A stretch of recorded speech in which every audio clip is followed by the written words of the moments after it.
Bonjour et bienvenue sur TV Land, votre web télévision locale. Au sommaire du journal de ce lundi 13 octobre. Crowdfunding, mode d'emploi, journée handisport à Seignos, rugby, l'UST à Saint-Sulpice et pour finir, des mots pour Alzheimer. Pour cette semaine consacrée aux entreprises, la CCI avait choisi pour thème l'innovation. Un temps fort de ces rencontres, le crowdfunding, nouveau mode de financement pour les entreprises. En voici le mode d'emploi. Après une semaine réussie et bien chargée, les entrepreneurs avaient rendez-vous à Cabreton. Explications, témoignages et questions ont rythmé cette matinée pour découvrir un nouveau mode de financement.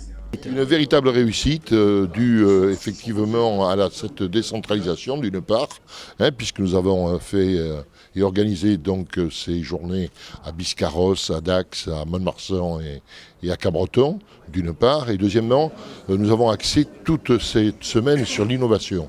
Et je pense qu'aujourd'hui les chefs d'entreprise ont besoin d'innover pour réussir, et je crois que la conclusion d'aujourd'hui était très intéressante puisque nous avons grâce à cette magnifique manifestation ici à Cabreton, permis aux entreprises de découvrir un nouveau mode également de financement qui est un mode participatif, qui est complémentaire à celui qu'ils ont l'habitude de prendre avec leur banque, avec tous les services que nous avons au niveau de la Chambre. Et là aussi, la Chambre a un rôle extrêmement important à jouer donc pour l'avenir de ces entreprises. Cette matinée proposait de découvrir le crowdfunding. Le cofondateur d'une plateforme de financement participatif de proximité nous éclaire sur son rôle. Bulb in Town, c'est une plateforme qui permet aux habitants d'un quartier, d'une ville, d'une région de financer les projets de leur territoire, donc les entreprises, les associations locales, des projets citoyens, en échange de contreparties en nature ou de parts du capital pour les entreprises.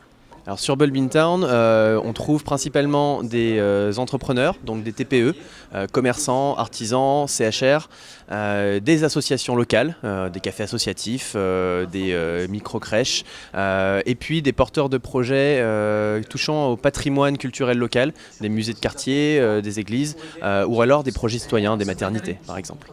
Sur Bulb in Town, il faut savoir qu'on a principalement des porteurs de projets qui ne sont pas spécialistes de la communication. Et le rôle de nos coachs projets, c'est de les accompagner dans cette démarche-là. On a un plan de communication qui est global, qui inclut effectivement des actions locales, très traditionnelles, des flyers, des affiches, des événements, mais aussi des actions sur Internet. Et le coach projet va les aider à les mettre en place, va leur fournir les modèles d'email, les modèles de publication Facebook, les aider à monter une page Facebook s'ils n'en ont pas, leur donner vraiment leur planning de communication, leur dire lundi, tu publies ce message, mercredi tu envoies cette newsletter, et suivre les porteurs de projets et de manière hebdomadaire pendant toute la campagne. Alors vous avez deux entrées pour soumettre votre projet sur Bulb in Town. La première évidemment c'est le site internet, donc bulbintown.com. La deuxième, elle se fait via nos partenaires territoriaux, donc vous pouvez aller voir certaines chambres de commerce avec lesquelles on travaille, les réseaux France Active et Initiative France avec qui on travaille sur le territoire, ou parfois des collectivités aussi qui sont partenaires de Bulb in Town. Un réel moyen de communiquer et d'avancer ses projets, le financement participatif est la solution en ces temps moroses. Alors, tout le monde est morose et c'est normal parce que la tendance est quand même extrêmement difficile. Mais je crois qu'après les périodes moroses, il y a les bonnes périodes et il faut se préparer aux bonnes périodes maintenant pour pouvoir être réellement prêt le jour où ça va redémarrer. Parce que ça va redémarrer un jour, c'est évident. Donc notre rôle à nous, c'est de préparer les chefs d'entreprise à cet avenir. Le sport pour tous était à l'honneur mercredi à Seignos. L'association Encore, avec le soutien du comité départemental handisport, organisait la 4e édition de la journée handisport. Tennis, bowling, pétanque, vélo étaient au programme pour le plus grand plaisir de tous les sportifs. Regardez. D'année en année, le nombre de participants à cette journée de sport adapté ne cesse d'augmenter. Une douzaine de centres et de foyers d'accueil ont fait le déplacement pour cette 4e édition. Alors la première année, il devait avoir l'aval du conseil général parce que on ne peut pas faire n'importe quoi, n'importe comment, il faut que ce soit sécurisé. Donc je ne disais pas qu'on fonctionnait à l'aveuglette, mais je savais où j'allais.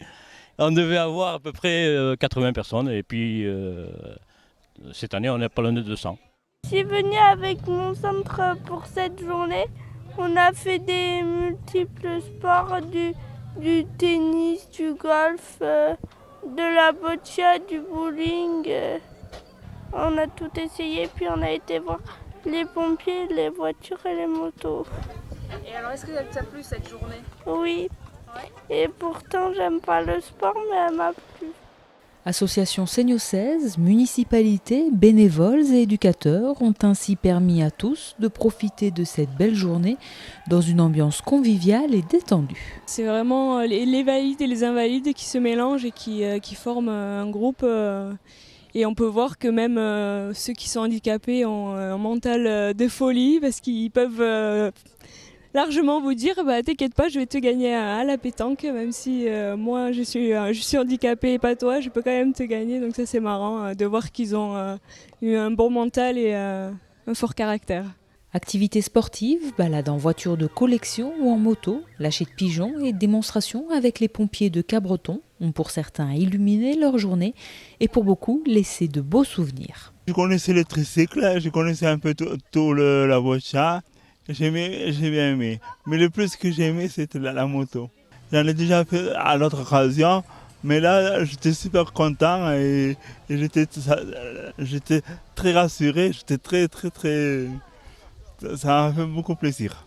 Motivé par tous ces sourires et ces démonstrations de joie, Bernard Henry, à l'initiative de cette journée, compte bien aller plus loin en recevant encore plus de participants l'an prochain, mais surtout en créant un nouvel événement. Maintenant, vu la qualité de la piste cyclable autour de Seignos, avec les vélos adaptés, je les fais revenir pour qu'ils se rendent compte des possibilités. Vers le mois de mars ou peut-être le mois d'avril, j'ai contacté les montgolfières, un hélicoptère, parachute pour bimoteur pour faire une très belle journée pour les personnes en situation de handicap. Vu le sérieux de la handi-surf, je prépare donc la 2e édition et ils me prennent dans le calendrier national. Donc une récompense supplémentaire. Et une journée qui promet d'être inoubliable pour tous les participants, handi ou valides. Sport encore côté rugby cette fois. Enfin une première victoire à l'extérieur pour Tyros qui se déplaçait à Saint-Sulpice. Après une première mi-temps calamiteuse, les Tyrossais se sont remis en ordre de marche et nous ont montré leur vraie valeur. Résumé en images. Réception de Sainte-Croix qui porte le ballon, qui crée un point de fixation sur la ligne de touche là-bas. Le ballon reste propre, va sortir pour Paul Dubert derrière la mêlée qui demande ce ballon. Victoire qui va faire du bien quand même dans les têtes, malgré la première mi-temps plus que catastrophique.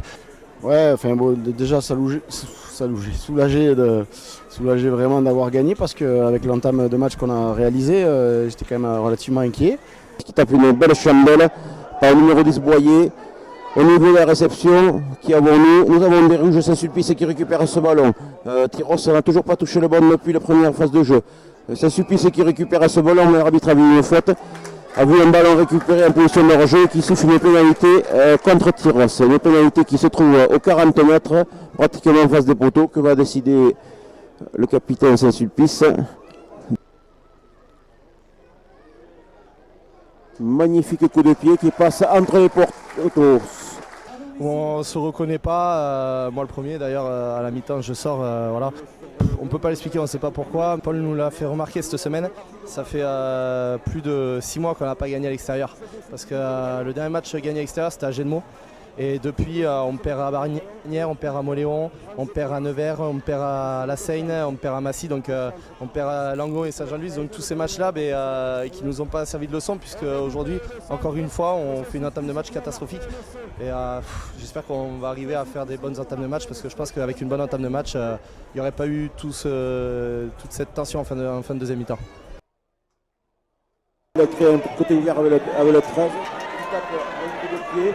À la réception, c'est Bastien Sainte-Croix qui se fait lober et donc qui permet à Saint-Sulpice de trouver une touche dans les 22 mètres de l'UST. Donc au numéro 10, Roch qui tape une grande pénalité sur les 30 mètres de Tyros, personne en réception, tout le monde se regarde, ça devient un peu alarmant. Le ballon qui est récupéré par le numéro 14, Sartou. Un point de fixation au centre du terrain sur la ligne à 25 mètres de poteau de Tyros. Mais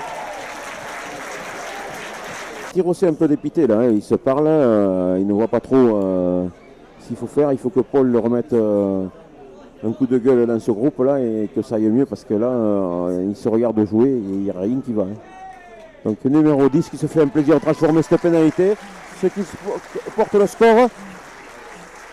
11 pour Saint-Sulpice, 0 pour Tyrosse au bout de 10 minutes de jeu, 9 minutes 50 exactement. Donc fond de touche pour Bastien Sainte-Croix qui donne directement sur Dubert, sur Romain Lacoste qui donne à l'intérieur, qui donne directement sur le numéro 14 Sartou et qui va aplatir entre les poteaux. Belle phase de jeu, belle technique, on voit que c'est quand même une phase de jeu qui a été travaillée à l'entraînement.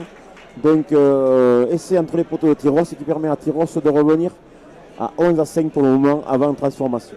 Ce qui a permis à Tyrosse de marquer cet essai entre les poteaux et à ce moment Tyrosse 7. Saint-Sulpice 11, donc je pense qu'on va prendre la touche, mais non, l'arbitre arrête le jeu puisqu'il décide de siffler la mi-temps. Donc à la mi-temps, nous avons un score de 14 pour Saint-Sulpice et 7 pour Tyrosse, ce qui est quand même en soi une petite surprise, sachant que Saint-Sulpice en front de classement n'avait toujours pas gagné le match. À la mi-temps, ça a crié un peu forcément, mais c'est surtout après ce qui compte, c'est les actes derrière au retour sur le terrain. Donc sur des consignes tout simplement, on essaie de simplifier aussi sur nos lancements, la possession, et bon, quand on a la possession on arrive quand même à gérer, mais après ce qui a fait la différence par rapport à eux, c'est le banc. On voit bien qu'ils ont eu 15 joueurs qui peuvent rivaliser un petit moment, à partir de la 50e c'était plus la même. Et c'est reparti pour la deuxième mi-temps. Coup de renvoi donné toujours dans les 22. Grosse faute, gros en avant de Saint-Sulpice. Toujours ballon pour Maxime Sanson qui dévie directement sur Paul Dubert qui donne sur Urquet qui écarte. Qui donne sur le numéro 14 Sartou qui vient créer un point de déviation. Mais apparemment le ballon est arraché par un rouge. Mais l'arbitre estime que celui-ci était un assistant plaqueur.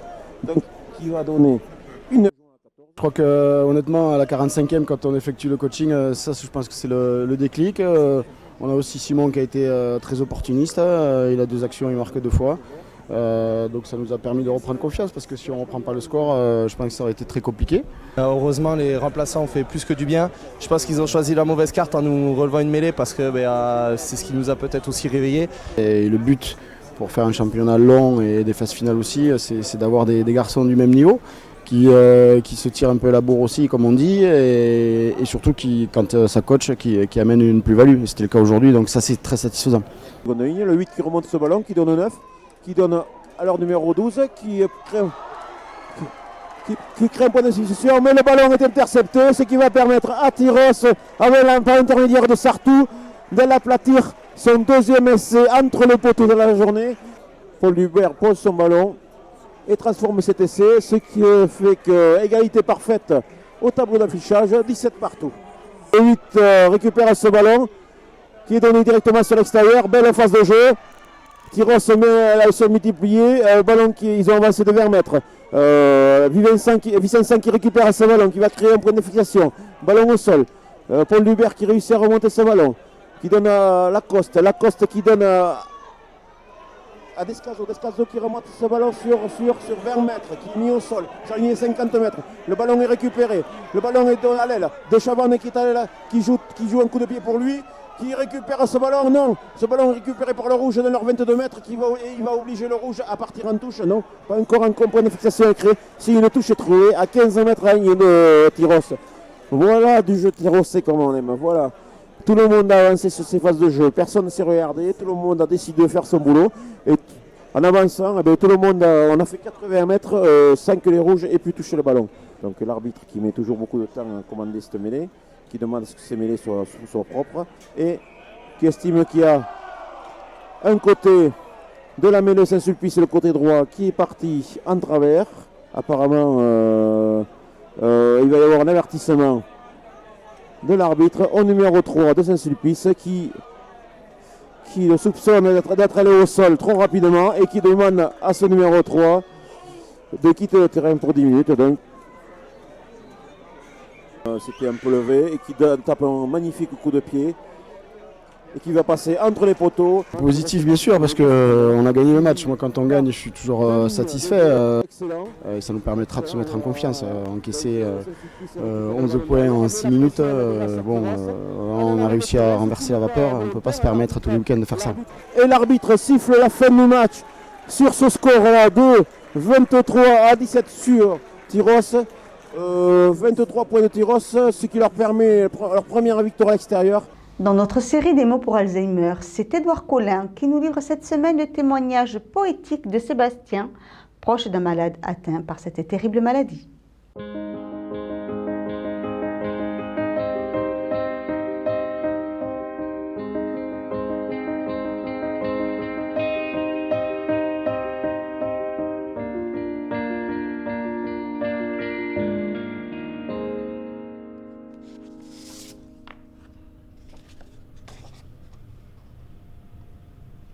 Tu es déjà parti, mais tu es toujours là.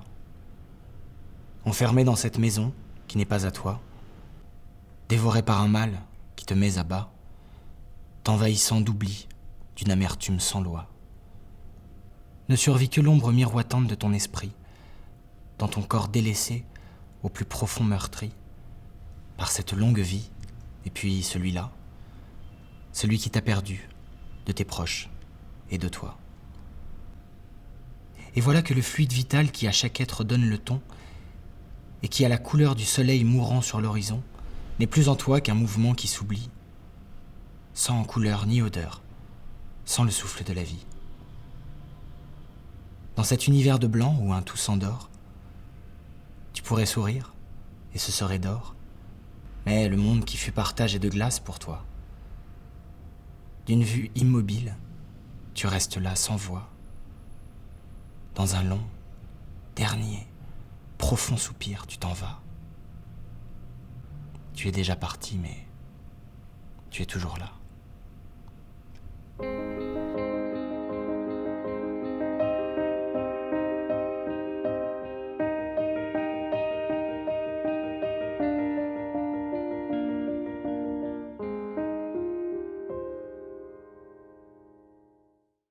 Voilà, cette édition est maintenant terminée. Je vous donne rendez-vous mercredi pour un prochain journal de TV Land, votre web télévision locale. Je vous souhaite en attendant de passer une excellente journée.